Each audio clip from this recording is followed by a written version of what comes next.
Welcome back for another video of Service Reset My Car. Today I'm going to show you how you can get rid of the maintenance required indicator of a Volvo V70 2002 model. When we turn the ignition on, it's not visible anymore. There was an indicator showing up over here, maintenance required, and I'm going to show you how you can get rid of that. Let's get right into it. This is a Volvo V70 2002 model.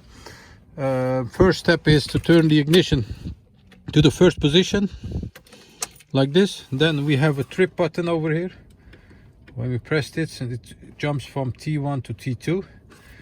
Press and hold it, and as you can see, the trip goes to 00. When it reaches 00, turn the ignition to the second position and hold it for about 5 seconds. Some cars have an indicator flashing over here. Let it flash for 3 times, and after 3 times let go the trip button.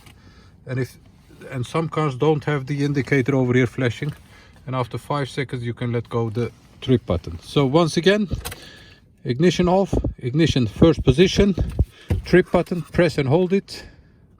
When it jumps to 00, turn the ignition to the second position, wait for about 5 seconds, and the indicator over here won't show up anymore. Let's do the check. No indicator showing up for maintenance required.